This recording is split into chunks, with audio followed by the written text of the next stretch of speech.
Hello and welcome to Cooking from Food Storage. Today we're making Mexican corn chowder from the book Soup Mixes Using Dehydrated Products.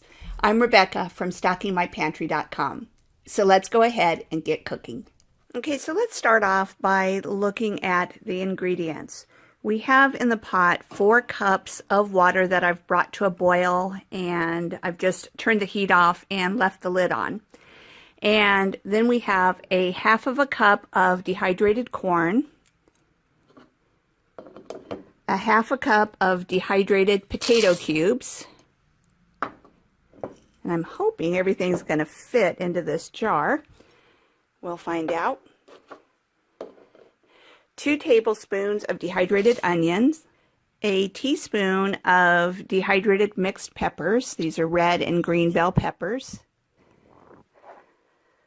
1/4 of a cup of dehydrated non-fat milk powder, 2 tablespoons of all-purpose flour, and then we have a few spices. We have a teaspoon and a half of cumin, a half a teaspoon of garlic powder, and a teaspoon and a half of parsley flakes, a teaspoon of chicken bouillon, a 1/4 of a teaspoon of black pepper, and a half of a teaspoon of salt. So I'm going to dump that all in there.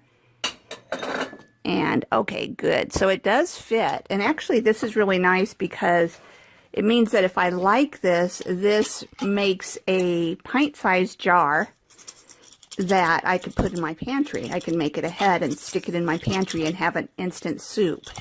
So I'm shaking it up because I want the flour to get kind of mixed in, because one thing that I'm concerned about is that when I go to dump this in the water, that the flour will want to clump up. So I'm hoping if it's mixed around that it will be less likely to clump. Okay, so now what we're going to do is I'm going to put all of the ingredients into the water. Just going to dump them in there and give it a good stir.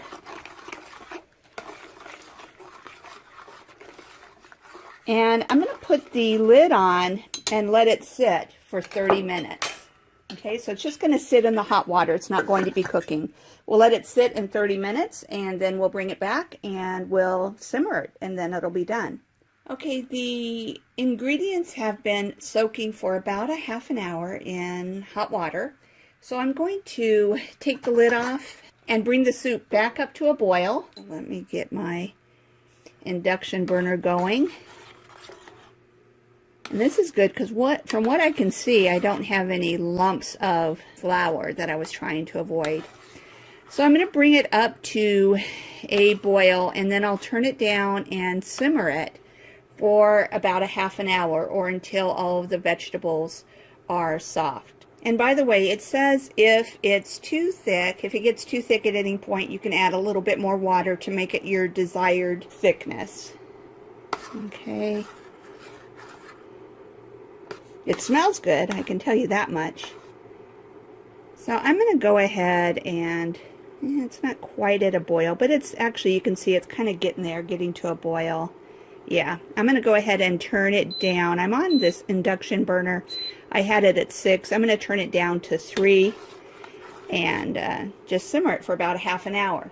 While it's simmering, I'm going to make some Martha White yellow cornbread and muffin mix. I'm going to make some corn muffins. It'll be 6 corn muffins. And by the way, this recipe says that it makes 3 to 4 servings. There's 3 of us, and it makes, the soup makes around 5½ cups of soup. And so I'm going to make these muffins. It's just add milk or water. And I'm going to go as simple as possible and just do water, and I'm going to make 6 muffins with it. I'm going to start off by just dumping the muffin mix into the bowl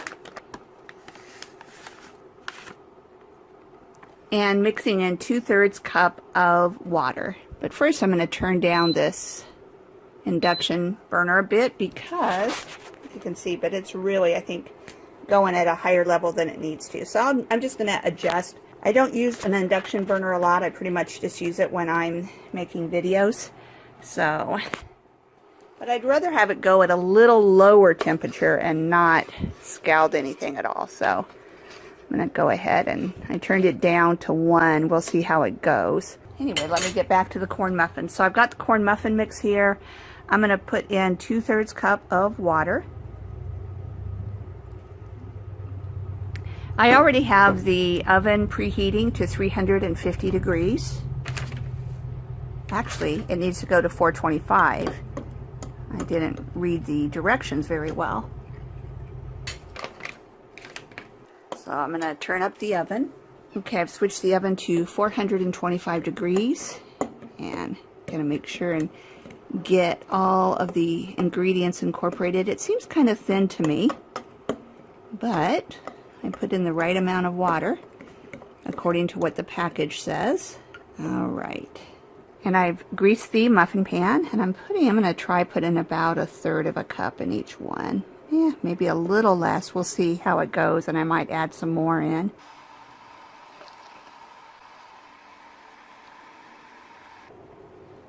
If you hear that little humming going on, that's the soup that's cooking.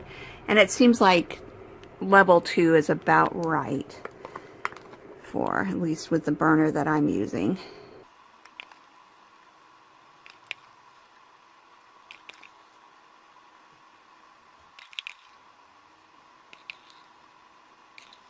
All right, and I'm going to go ahead and pop these in the oven, and I'll keep an eye on the soup, and then I'll bring you back when it's ready to dish it up, or if I need to take any other steps. Okay, the soup is now done. It actually took less than 30 minutes of simmering time, and I tested a couple of the bigger chunks of potatoes, and they were done. So I think you just have to kind of test it a little bit. I do think that it has nice color because you've got the red peppers, the corn, green peppers, jalapeno, and so on. And you can see it's kind of a nice thickness. I did not end up adding any additional water to it. So I'm going to dish it up, and then I will do a taste test.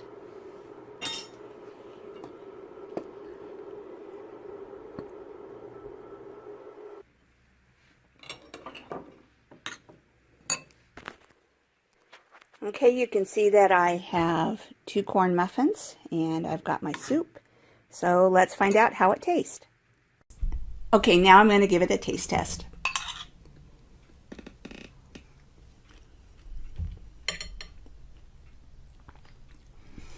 I actually really like this. I would not know, if I didn't know, I wouldn't have guessed that it was made from dehydrated products. It has a very, very good taste, as if I had cooked it from scratch with fresh ingredients. It does have a pretty strong cumin taste, so if you don't like cumin, you might want to swap out something like chili powder. Use chili powder in place of cumin.